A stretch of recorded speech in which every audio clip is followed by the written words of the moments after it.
Friends, मैं सुशील शर्मा आपका स्वागत करता हूं एसएस गुरु एकेडमी पर।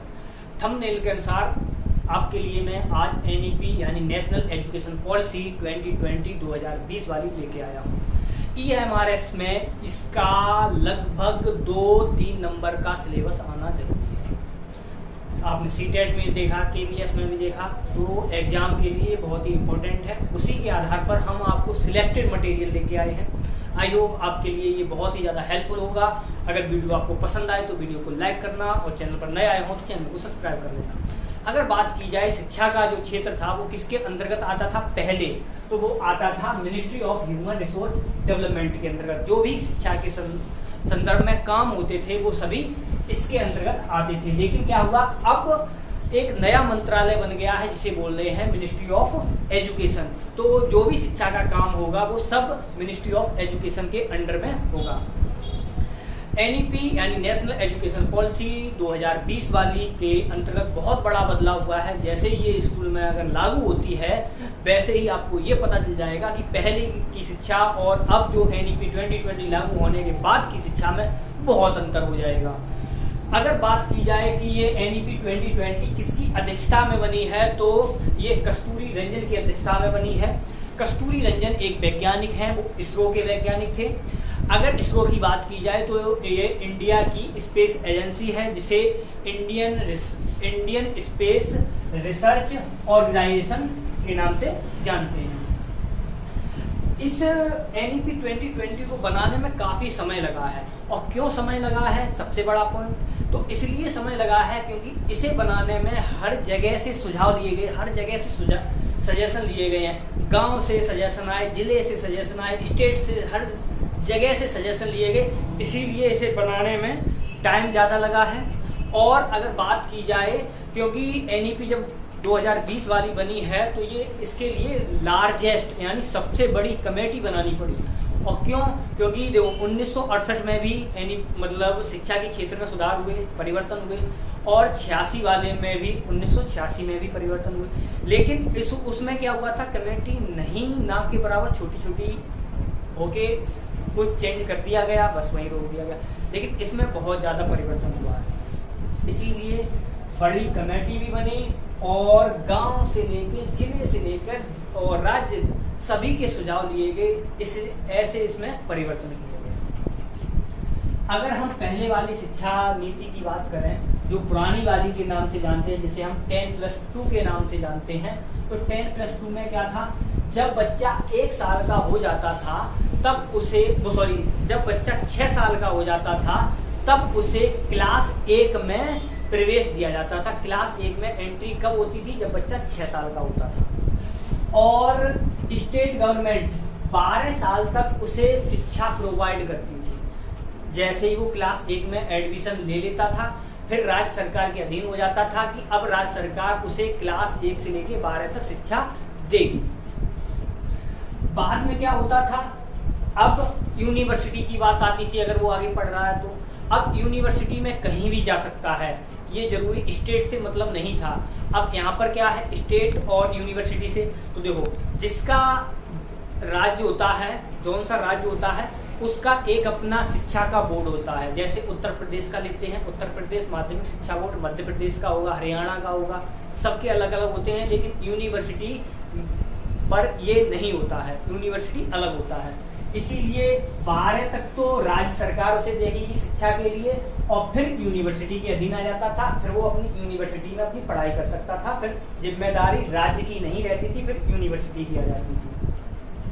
स्ट्रीम की बात की जाए तो स्ट्रीम खत्म कर दी गई है। स्ट्रीम का मतलब ये है कि जैसे कोई 9th में या 11th का लेते हैं, 11th सबसे अच्छा समझने वाला है। 11th में जब हम आते हैं तो कोई कहता है हम साइंस आर्ट लेंगे, कोई कहता है हम आर्ट्स आर्ट लेंगे, कोई कहता है कॉमर्स लेंगे। अगर साइंस आर्ट में आता है तो मैथ, फिजिक्स, केमिस्ट्री, बायोलॉजी ये चलता है। अगर कॉमर्स में है तो उसके सब्जेक्ट अलग हैं, और आर्ट में जाता है तो उसके सब्जेक्ट अलग होते थे। अब क्या होगा, जब एनईपी नई वाली लगेगी तो उसमें क्या हो जाएगा, ये सब कुछ खत्म हो जाएगा। बच्चा चाहे वो सब्जेक्ट ले, ये जरूरी नहीं है कि आपने साइंस ली है तो आप भूगोल नहीं पढ़ सकते। आप अगर फिजिक्स पढ़ना चाहते हैं तो फिजिक्स पढ़िए, केमिस्ट्री पढ़ना चाहते हैं केमिस्ट्री पढ़िए, इतिहास पढ़ना चाह रहे हैं इतिहास पढ़िए, भूगोल पढ़ना चाह रहे हैं भूगोल पढ़िए, अकाउंटिंग पढ़ना चाह रहे हैं अकाउंटिंग पढ़िए। आपकी इच्छा के अनुसार, यानी स्टूडेंट के हित के लिए ये किया गया है। अब अब यहाँ पर ये फिनिश करके अब ऐसे किया गया। अब नए की बात करते हैं 2020 NEP वाली। इसमें क्या है, नया एक पैटर्न लागू किया गया है जो है 5+3+3+4। अब 5+3+3+4 क्या है वो अभी हम डिटेल में बताएंगे आपको, पहले ये देख लेते हैं। इसमें एंट्री 6 साल का बच्चा हो जाता था तब होती थी, इसमें 3 साल का बच्चा होगा वैसे ही एंट्री स्कूल में दाखिला मिल जाएगा। स्टेट गवर्नमेंट थी वो 12 साल तक शिक्षा देती थी, फिर वो यूनिवर्सिटी के अधीन जाता था। अब क्या होगी, स्टेट गवर्नमेंट होगी वो 15 साल तक शिक्षा देगी और फिर वो यूनिवर्सिटी के लिए जाएगा। और क्या होगा, यहाँ पर मल्टीपल एंट्री और एग्जिट है। वैसे ही मैंने बताया है कि यहाँ पर क्या है, अगर साइंस आर्ट पढ़ रहा है तो साइंस वाले सब्जेक्ट पढ़ेगा तो इतिहास भूगोल नहीं पढ़ सकता था, लेकिन इसमें क्या है, साइंस आर्ट वाले पढ़ना चाहे तो साइंस आर्ट वाले सब्जेक्ट पढ़े, और हिंदी इतिहास भूगोल पढ़ना चाहता है तो वो भी पढ़ सकता है। इसका मतलब ये है। अगर हम NEP 2020 की बात करें तो 5 का रूल क्या है, तो 5 ये रहा। 5 का रूल ये है, ये पहली स्टेज होगी और इसे फाउंडेशन स्टेज बोलते हैं, यानी मूलभूत चरण बोलते हैं। अब यहाँ पर देखो, जब इसमें बच्चा आएगा तो 3 साल का तो पहले से बच्चा होगा और 5 साल ये, इसका मतलब यहाँ जब फर्स्ट स्टेज में आएगा तो बच्चा हो जाएगा कितने साल का, जब इसमें 3 साल का प्लस 5 का, यानी इसमें एज गैप होगा वो 3 से स्टार्ट होगा 8 साल तक रहेगा। अब यहाँ पर 3 साल में उसकी एंट्री होती है, एंट्री हो जाएगी 3 साल में। और 3 साल वो है कि स्कूल में आराम से ये आएगा, बैठना सीखेगा, बच्चों के साथ खेलेगा, कूदेगा, सब कुछ करेगा, ठीक। अब यहाँ पर क्योंकि यहाँ पर 5 को मैंने 3 + 2 में तोड़ा है, 3 साल + 2 साल। अब 2 साल में क्या होगा, क्लास 1 में आएगा और क्लास 2 में आएगा। इस 3 में आपका जो आप कहते हैं UKG, LKG, KG, नर्सरी, ये सभी इसी में चलेगा, जो कुछ भी है वो इसमें। फिर क्लास 1 में आएगा, फिर क्लास 2 में आएगा। यहाँ पर फाउंडेशन स्टेज में सबसे बड़ी बात है, एग्जाम नहीं होगा, इसमें एग्जाम नहीं होगा, यानी क्लास 2 तक स्टूडेंट को कोई एग्जाम ही नहीं देना है। अब यहाँ पर देखो, इस वाली स्टेज में यानी 3 साल में क्या करना है, बच्चा आएगा, यानी फाउंडेशन स्टेज पूरी बात बता रहे हैं। इसमें क्या है, बच्चे को आना है, बच्चा खेलना चाह रहा है तो खेले, मस्ती करना चाह रहा है मस्ती करे, पेन चलाना चाह रहा है खूब पेन चलाए, अपनी ड्रेस गंदी करना चाहता है ड्रेस गंदी करे, कुछ भी करे, मतलब बच्चे को स्कूल में रोकना है, बच्चे को स्कूल के वातावरण में लेके आना है कि हाँ वो बच्चा स्कूल में रुके, अपना पीयर ग्रुप के रूप में खेले, बस उसे रोकना है। इसीलिए इसमें कोई एग्जाम नहीं होगा, एग्जाम से कोई मतलब नहीं होगा। अगर हम सेकेंड स्टेज की बात करें, यानी इस 3 की बात करें अगर हम, तो इस 3 को हम जब आएगा बच्चा तो इस स्टेज में आने पर वो कौन सी स्टेज होगी, प्रीपैरेटरी स्टेज होगी, जिसे हम बोलेंगे प्रारंभिक चरण। तो प्रारंभिक चरण में क्या होगा, बच्चा यहाँ पर जो क्लास 1 और क्लास 2 में आ चुका है, इसका मतलब यहाँ पर क्लास 3 से लेके क्लास 5 तक आएगा। कहाँ तक आएगा, क्लास 5 तक आएगा। अब यहाँ पर क्या है, अगर एज गैप की बात करेंगे कहाँ से कहाँ तक पहुंचेगा, तो एज जो होगी, यहाँ पर देखो, यहाँ पर बच्चा हो गया था 8 साल का, क्योंकि 8 साल का हो गया, अब 3 और जुड़ जाएंगे तो 8 से स्टार्ट होगा, यानी जब 8 साल का हो जाएगा तो ये 3 में एंट्री लेगा और 11 पर 5 में पहुंच जाएगा। अब क्या होगा, यहाँ से इसमें एग्जाम होगा, ये नहीं है कि पहले एग्जाम नहीं हुआ था तो अब नहीं होगा, अब एग्जाम स्टार्ट हो जाएगा। अब जो भी बच्चे को एक्टिविटी कराई जाएगी, कुछ भी, चाहे खेल खिलाया जाए, चाहे कुछ भी कराया जाए, वो आपको जो कुछ भी करवाना है वो आपको उसे शिक्षा से जोड़ते हुए करवाना है कि बच्चे का रुझान है वो शिक्षा से जुड़ने लगे, ठीक है। और लैंग्वेज की बात की जा रही है तो बच्चे को जो कुछ भी हम करवाएंगे, क्योंकि कोई भी बच्चा होता है, छोटा होता है, तो वो अपनी मदर लैंग्वेज में, मदर टंग में बहुत जल्दी सीखता है, जो उसकी क्षेत्रीय भाषा होती है। तो आपको वहाँ पर क्षेत्रीय भाषा, मदर टंग और नेशनल टंग दोनों ही मिलेंगी। आप सिखाएंगे किसमें, मदर टंग में, ठीक है। अब यहाँ पर क्या है, अगर हम तीसरी स्टेज की बात करें, यानी इस 3 वाले की, तो इस 3 को हम क्या बोलेंगे, मिडिल स्टेज, जिसे मध्य चरण बोलते हैं। इस 3 में क्या हो जाएगा, जो बच्चा यहाँ पर देखो 8 से 11 साल में आ चुका है, अब 11 + 3 14, यानी यहाँ पर 14 साल का बच्चा हो जाएगा, यानी इस स्टेज में आने पर। अब यहाँ पर क्लास 6 से लेके 8 तक जाएगा, क्लास 6 पढ़ेगा, 7 पढ़ेगा, 8 पढ़ेगा। यानी यहाँ पर अगर एज की बात करें कि कहाँ से कहाँ तक है, तो 11 से लेके 14 तक है। क्यों? क्योंकि जीन पियाजे के अनुसार अगर आप देखें तो उसी के अनुसार मैंने एज भी लिख दी है, क्योंकि जीन पियाजे के आप देखेंगे कॉग्निटिव डेवलपमेंट में तो वहां पर बिल्कुल एज गैप के अनुसार ही मैंने ये सब कुछ लिखा हुआ है। यहाँ पर मिडिल स्टेज में सबसे बड़ी बात ये होगी कि आपको एक इंडियन लैंग्वेज, क्योंकि इंडिया की कई सारी लैंग्वेजें हैं, इंडिया की कोई ना कोई एक लैंग्वेज आपको जरूर सीखनी पड़ेगी, चाहे आप कोई सी सीखें, वो स्टूडेंट के इच्छा के अनुसार होगा, क्योंकि इंडिया में बहुत सारी लैंग्वेजें हैं। और यहाँ पर क्या होगा, मिडिल स्टेज में आपको कंप्यूटर की शिक्षा दी जाएगी, आपको कंप्यूटर की शिक्षा दी जाएगी, ठीक है, चाहे कितना भी सिखाया जाए, कुछ ना कुछ आपको कंप्यूटर की नॉलेज दी जाएगी। और क्या होगा, वोकेशनल क्या नाम है, नॉलेज दी जाएगी, जिसे हम टेक्निकल नॉलेज के नाम से भी कह सकते हैं। इसमें क्या होगा, अगर कोई स्टूडेंट अगर सीखना चाह रहा है, कुछ भी कोई काम करना चाह रहा है, जैसे वेल्डिंग ले लो, बड़ेगिरी कारपेंटरगिरी ले लो, लड़कियां सिलाई ले लो, या कुछ भी एक्सेट्रा सीखना चाहती हैं तो उन्हें वो चीज़ सिखाई जाएगी। क्यों? क्योंकि हो सकता है आगे किसी आर्थिक स्थिति का या किसी भी रीजन के कारण अगर बच्चा नहीं पढ़ पा रहा है तो वो अपनी अर्निंग कर सकता है, अपनी जीविका कमा सकता है। इसलिए यहाँ पर क्या होगा, आपको ये नॉलेज, वोकेशनल वाली नॉलेज दी जाएगी, यानी टेक्निकल नॉलेज दी जाएगी। इसी में मिडिल स्टेज में क्या होगा, आपको ध्यान रखना होगा, आपको मैथ भी सिखाया जाएगा, साइंस भी सिखाई जाएगी, आर्ट भी सिखाई जाएगी, क्योंकि मैथ के लिए आपको माइंड चलाना पड़ेगा, थोड़ी गणना तो आनी चाहिए, क्योंकि क्लास 8 में आ रहे हो। और क्या है, आपको आर्ट, कुछ स्टूडेंट होते हैं उन्हें आर्ट में बहुत शौक होता है, बहुत चित्र अच्छे बनाते हैं, तो इसीलिए आर्ट को भी उन्हें ध्यान रखा जाएगा। अब बात करते हैं चौथी स्टेज, यानी ये फोर्थ वाली। तो फोर्थ वाली जिसे बोल रहे हैं सेकेंडरी स्टेज, जिसे हम माध्यमिक चरण बोल सकते हैं। ये 4 साल का होगा। कितने साल का है? 4 साल का। इसमें क्लास 9 से लेके क्लास 12 तक होगा। अगर बात की जाए कि एज का गैप कितना होगा, तो 9 में 14 साल का आएगा और 12 में 18 साल पे पहुंच जाएगा। अब देखो, ओल्ड में भी बात करें तो आप 6 साल की उम्र में एडमिशन लेते थे, 12 साल तक पढ़ते थे, टोटल होगी 18 साल। इसमें भी 12 पर आ रहे हो तो 18 साल। आप ये मान के चलिए एज में कोई दिक्कत नहीं है।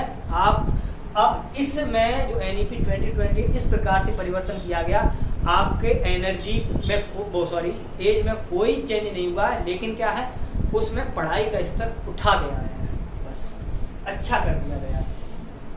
इसमें अगर हम एग्जाम की बात करें तो एग्जाम सेमेस्टर वाइज होगा। सेमेस्टर का मतलब अभी तक जो एग्जाम होता था वो एनुअल होता था, साल में एक बार होता था। और जब साल में एक बार होता था तो स्टूडेंट क्या करता था, पहले पढ़ता ही नहीं था कि एग्जाम आएगा तब पढ़ेंगे। एग्जाम के 2 महीने पहले बच्चा अलर्ट होता था कि हाँ एग्जाम आ गया, अब मुझे पढ़ना है। तो इसीलिए इस बात को ध्यान में रखते हुए सेमेस्टर वाइज बनाया गया। क्यों सेमेस्टर वाइज बनाया गया? इसीलिए कि साल में हम जब 2 बार एग्जाम लेंगे तो बच्चे का पढ़ाई में ध्यान ज़्यादा रहेगा। अगर सपोज करो वो 2 महीने नहीं भी पढ़ रहा है, 4 महीने पढ़ रहा है, फिर उधर 1 साल में फिर दोबारा एग्जाम आएगा तो वो ये सोचेगा जल्दी जल्दी पढ़ना है, जल्दी सिलेबस भी करना है कवर, तो इसलिए उसका ध्यान है वो पढ़ाई पर फोकस ज़्यादा रहे, इसीलिए ये सेमेस्टर वाइज किया गया है। स्ट्रीम की बात की जाए तो स्ट्रीम को यहाँ पर खत्म किया गया है। जैसे अभी मैंने बताया था कि कोई स्टूडेंट साइंस साइड का है, जैसे वो फिजिक्स पढ़ना चाहता है, अब उसकी इच्छा है कि हम भूगोल भी पढ़ना चाहते हैं तो वो भूगोल भी पढ़ सकता है, फिजिक्स भी पढ़ सकता है, केमिस्ट्री भी पढ़ सकता है, जौन सा चाहे सब्जेक्ट पढ़ सकता है। उस पर ये दबाव नहीं डाला जाएगा कि आपने साइंस साइड लिया आप ये सब्जेक्ट नहीं पढ़ सकते। छूट मिलेगी सभी को, सभी के हित के लिए, यही इसीलिए NEP 2020 बनाई गई है। तो आप कोई सा सब्जेक्ट पढ़ सकते हैं। अगर यहाँ पर डेवलपमेंट की बात की जाए तो यहाँ पर जो थिंकिंग है वो क्रिटिकल होनी चाहिए, यानी आपको सोचने की पावर पर ज़्यादा ध्यान दिया जाएगा, ठीक, और रटने को खत्म किया जाएगा। रटने को बिल्कुल खत्म किया जाएगा। जैसे नहीं पढ़ा रहे हैं कि हाँ रट लेंगे हम तो ये कर ले, नहीं, आपको सोच समझ के पढ़ना है। आपको उस चीज़ पर, जो चीज़ पढ़ रहे हो उस पर सोच विचार के डिसीजन लेना है, सोच विचार के पढ़ना है कि ये बात क्या है, तो उसे सोच समझ के करना है, यानी क्रिटिकल थिंकिंग। अब यहाँ पर ये तो हो गई इंटर तक की बात। अब बात करते हैं हम ग्रेजुएशन की। तो ग्रेजुएशन कितने साल का होगा? 4 साल का होगा। ग्रेजुएशन कितने साल का होगा? 4 साल का होगा। तो 4 साल में अब क्या है, पहले क्या होता था, ग्रेजुएशन में जब कोई बच्चा स्टूडेंट एडमिशन लेता था, तो अगर किसी आपत्ति की वजह से, चाहे आर्थिक हो जाए, चाहे उसकी कोई समस्या, कुछ भी रीजन हो, अगर वो 1 साल पढ़ने के बाद दूसरी साल में एडमिशन नहीं लेता था और 1 साल गैप हो गया, फिर दोबारा आता था, तो वो उसे शुरू से ही यानी फर्स्ट ईयर से ही एडमिशन लेना पड़ता था। लेकिन अब ऐसा नहीं होगा। अगर आपने 1 साल पढ़ लिया है तो आपको उसका भी एक सर्टिफिकेट मिलेगा, जिसे बोलेंगे ग्रेजुएशन ऑफ सर्टिफिकेट। ठीक है, तो सर्टिफिकेट मिल जाएगा और सेकेंड ईयर का डिप्लोमा मिलेगा, थर्ड ईयर का डिग्री होगा और फोर्थ ईयर का रिसर्च होगा। अब यहाँ पर जैसे किसी स्टूडेंट ने 2 साल पढ़ाई की और वो पढ़ाई छोड़ के कहीं चला गया और फिर 1 साल बाद आया, फिर पढ़ने लगा, तो 2 साल उसने क्या, उसे 2 साल का डिप्लोमा मिल गया होगा।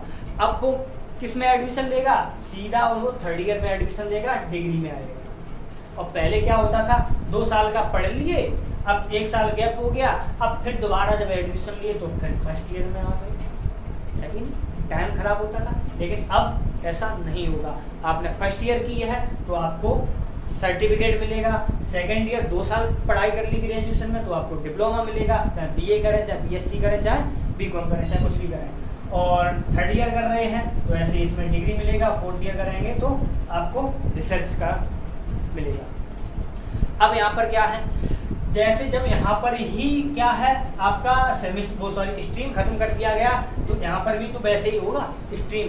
अब ये नहीं है कि यहाँ पर हमने बीएससी की तो हम किसी आर्ट साइड वाला सब्जेक्ट नहीं पढ़ सकते।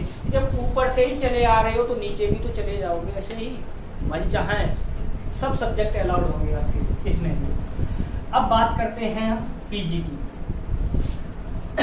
जो पहले भी हम लोग ग्रेजुएशन अगर पीजी करते थे तो 5 साल की होती थी।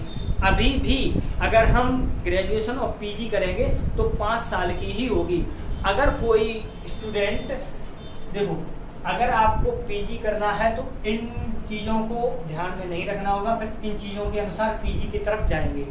अगर किसी को व्यक्ति को सिर्फ उतना ही पढ़ना है कि हमें जैसे बैंक के लिए क्या मांगते हैं, डिग्री मांगते हैं, ठीक है, ग्रेजुएशन मांगते हैं, डिग्री मांगते हैं, तो अगर कोई व्यक्ति जॉब के लिए पढ़ना चाहता है तो वो सिर्फ डिग्री कर ले और वहीं अपनी पढ़ाई रोक दे। और अगर किसी को पढ़ाई को आगे रेगुलर बढ़ाना है, कंटिन्यूस करना है, तो यहाँ पर क्या है, यहाँ पर वो रिसर्च करेगा। अब किसी ने पीजी में एडमिशन लिया तो जिसने डिग्री की होगी वो पीजी के लिए 2 साल देगा, क्योंकि पीजी उसके लिए 2 साल की बनेगी, क्योंकि डिग्री 3 साल की, पीजी 2 साल का, टोटल मिला के 5 साल। अगर किसी ने रिसर्च किया है तो रिसर्च के लिए कितना है, 4 साल, तो पीजी उसे करना पड़ेगा 1 साल का, टोटल मिला के हो जाएंगे 5 साल। जो पहले नियम था वही नियम अलग है, लेकिन कुछ पैटर्न बदल गया। अब बात करते हैं हम एमफिल की। तो एमफिल पहले चलता था, लेकिन एनईपी 2020 में एमफिल को खत्म कर दिया गया। पीएचडी थी तो पीएचडी 4 साल की थी, उसमें कोई परिवर्तन नहीं किया गया, वही है, थोड़ा बहुत चेंज हुआ है, ज़्यादा नहीं। अब इतना सारा सब कुछ देखा, भाई एग्जाम करेंगे, क्योंकि पढ़ेंगे तो एग्जाम भी देंगे, तो एग्जाम देंगे तो उसका रिजल्ट भी मिलेगा। रिजल्ट कैसे मिलेगा, आप रिजल्ट पे फोकस करते हैं। तो देखो रिजल्ट में क्या होता था, अभी तक पहले क्या था, रिजल्ट हमने पेपर दिए, उसके नंबर आए, उसी से हम पास या फेल हुए, रिजल्ट मिल गया। लेकिन अब क्या होगा, अब रिजल्ट में बहुत पैटर्न बदल जाएगा। कैसे, एग्जाम आपने दिया, उतने नंबर आएंगे, वो तो आएंगे ही, लेकिन क्या है इसमें सेल्फ असेसमेंट के भी नंबर जुड़ेंगे। सेल्फ असेसमेंट का मतलब ये है आपके अंदर कॉन्फिडेंस है, आप सुबह का उठने का कोई पैटर्न है या नहीं है, कुछ तरीके हैं या नहीं है, और आप डिसीजन ले रहे हैं अपने लिए, सही डिसीजन ले पा रहे हैं या नहीं ले पा रहे हैं, या गलत डिसीजन ले रहे हैं। तो इन बातों को ध्यान में रखते हुए आपको इस बात पर भी नंबर मिलेंगे। इसके सेल्फ असेसमेंट का मतलब खुद का आकलन। अब आप ये बताइए, आप पढ़ना चाह रहे हैं, आपके अंदर कॉन्फिडेंस बिल्कुल भी नहीं है, बिल्कुल नील है, तो आप कॉन्फिडेंस अपने अंदर थोड़ा लाइए कि हाँ मुझे ये करना है। तो वो कॉन्फिडेंस होना चाहिए, हर चीज़ का कॉन्फिडेंस होना चाहिए, ठीक। और क्या है फ्रेंड, अभी तक क्या था, एक दूसरे को गाली दी, उसके साथ खेल रहे हैं, कहीं कुछ कर रहे हैं, कहीं कुछ कर रहे हैं, ये होता था। लेकिन अब क्या है, फ्रेंड का यानी पेयर होते हैं, फ्रेंड होते हैं, वो भी नंबर देंगे। जैसे मान लेते हैं कोई एक स्टूडेंट दूसरे स्टूडेंट को गाली देता है और जब रिजल्ट मिलेगा तो उसके प्रति व्यवहार देखा जाएगा कि इसका व्यवहार इसके प्रति कैसा है। तो जो स्टूडेंट को आपने गाली दी थी वो भी आपको नंबर देगा वहाँ पर। तो जब आपने उसे गाली दी है तो वो नंबर सही नहीं देगा, कम देगा। तो आप भी क्या सोचेंगे, मैं यार इसे गाली नहीं देता तो ये मुझे नंबर अच्छे देता, ये सोचेंगे। इस बात के भी नंबर मिलेंगे कि आपका अपने दोस्तों के प्रति व्यवहार कैसा है।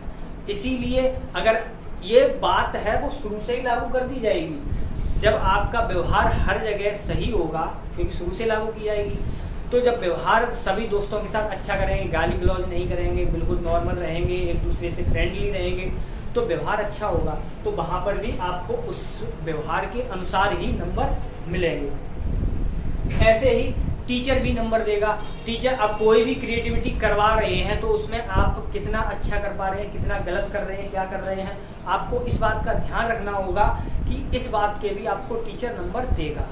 तो आप बिल्कुल सही तरीके से करने होंगे आपको काम, तो इस बात के भी आपको नंबर मिलेंगे। अब सोचो, पहले कहाँ रिटन टेस्ट के नंबर मिलते थे, अब सेल्फ असेसमेंट के भी नंबर मिलेंगे। खुद का आकलन करो, कॉन्फिडेंस है या नहीं, कितने बजे जाग रहे हो, कितने बजे क्या कर रहे हो, टाइम टेबल होने चाहिए उसके अकॉर्डिंग। और क्या है फ्रेंड, एक दूसरे का दोस्त भी अगर किसी के साथ तुम गलत व्यवहार करोगे तो वो नंबर ही नहीं देगा, कम नंबर देगा, फिर क्या है, अपने आप परसेंट डाउन हो जाएगी। इसलिए क्या है, व्यवहार अच्छा करेंगे, इसलिए ये बात रखी गई है। टीचर भी उसी के अनुसार रहेंगे। अब यहाँ पर बात करते हैं पॉजिटिव थिंकिंग, यानी एनईपी में जो पॉइंट डाले गए हैं वो कितने अच्छे हैं, कितने खराब हैं। अच्छे की बात करते हैं तो यहाँ पर क्या है, अगर हम पहले की बात करें एनईपी 2020 से पहले की, अभी खैर देखो ग्रेजुएशन लेवल यानी यूनिवर्सिटी लेवल पर एनईपी को लागू कर दिया गया है, लेकिन अभी नीचे लागू नहीं किया गया। 9, 10, 11, 12 इसमें लागू नहीं हुई है, जल्दी ही लागू हो जाएगी। तो पहले क्या था, जीडीपी का हमें मात्र कितना 2 से 3% शिक्षा के क्षेत्र पर खर्च करने को मिलता था। जब कम रुपए मिलेंगे तो आप कम सुविधाएं दे पाएंगे, जब कम सुविधाएं दे पाएंगे तो कम स्टूडेंट सीख पाएंगे। अब क्या होगा, 6% जब मिलेगा तो आप अच्छी सुविधाएं दे सकते हैं।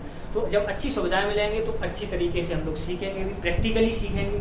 तो इस बात को ध्यान में रखते हुए इसका जीडीपी 2-3% से बढ़ाकर कितना कर दिया गया है, 6% कर दिया गया है। ठीक।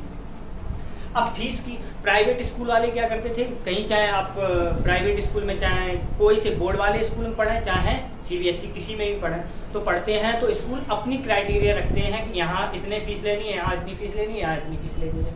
ठीक है, और फीस ज़्यादा ही रखते हैं, वो कम तो रखते नहीं है। तो क्या होगा, एनईपी में ये बात स्पष्ट कही गई है कि आप क्या नाम है, हिसाब से फीस लेंगे। ये नहीं है कि मनचाहे स्टूडेंट से उतनी फीस ले रहे हैं। ये गवर्नमेंट अपने नियम बनाएगी, इसी के अनुसार स्कूल को वो नियम मानने पड़ेंगे, उतनी ही फीस रखनी पड़ेगी। अगर आप ज़्यादा फीस लेते हैं, अगर किसी ने मैसेज दे दिया गवर्नमेंट को, तो आप समझ सकते हैं फिर वो गवर्नमेंट क्या करेगी, इतना तो आप समझ सकते हैं। तो इसलिए जितने भी प्राइवेट स्कूल हैं उनकी फीस को फिक्स किया जाएगा। वोकेशनल स्टूडेंट को प्रैक्टिकली नॉलेज दी जाएगी। देखो टेक्निकल कोई भी प्रैक्टिक वो होगा, नॉलेज दी जाएगी, जैसे यहाँ दी जा रही है। तो जब दी जाएगी तो आपको प्रैक्टिकल के साथ सिखाया जाएगा। ये नहीं, आज के टाइम में क्या है, आपने खुद देखा होगा कि बहुत सारे ऐसे स्कूल हैं जहाँ पर प्रैक्टिकल ना के बराबर होते हैं। चाहे डिग्री कॉलेज ले लें, घर पे बैठे हैं और पढ़ाई भी हो रही है, ये कोई तरीका नहीं है पढ़ाई करने का। तो प्रैक्टिकली रूप में जब हम लोग पढ़ेंगे तो उसमें हम लोग ज़्यादा सीखेंगे, क्योंकि रटने से अच्छा होता है। आप देख के प्रैक्टिकल करके सीखते हैं तो वो ज़्यादा माइंड में स्टोर रहता है काफ़ी दिनों तक, और रटने वाली चीज़ तो जल्दी भूल जाते हैं। इसीलिए कोई भी चीज़ है प्रैक्टिकल के साथ किया जाएगा। अब डिपार्टमेंट की बात की जाए तो डिपार्टमेंट है, इसके लिए डिपार्टमेंट के 4 भाग किए गए हैं, और कौन कौन से भाग किए गए हैं वो हम आपको बताते हैं। एक सिलेबस तैयार करने के लिए डिपार्टमेंट बनाया गया है।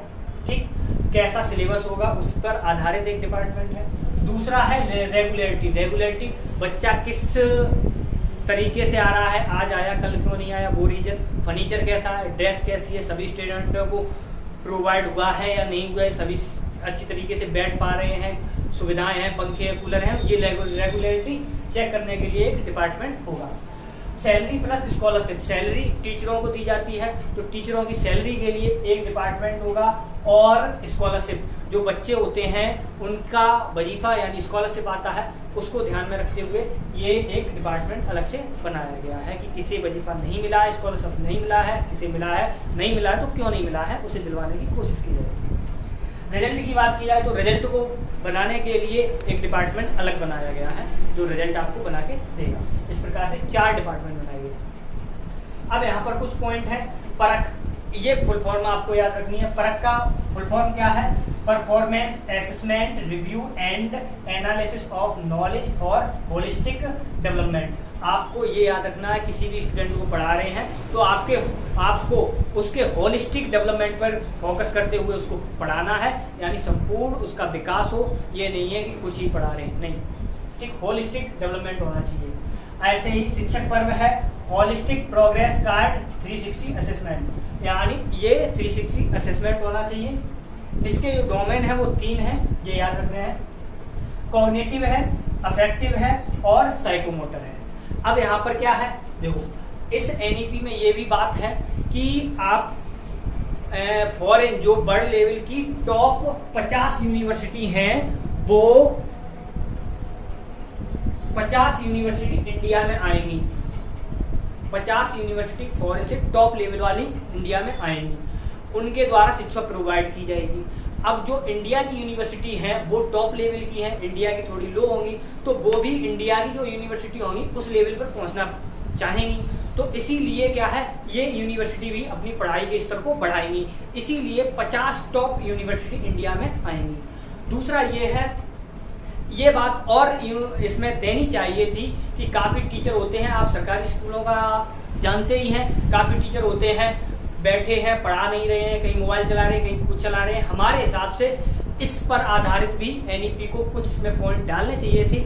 आई होप आपको ये वीडियो पसंद आया होगा। वीडियो पसंद आया हो तो वीडियो को लाइक करें, चैनल पर नए आए हो तो चैनल को सब्सक्राइब करें। बाय।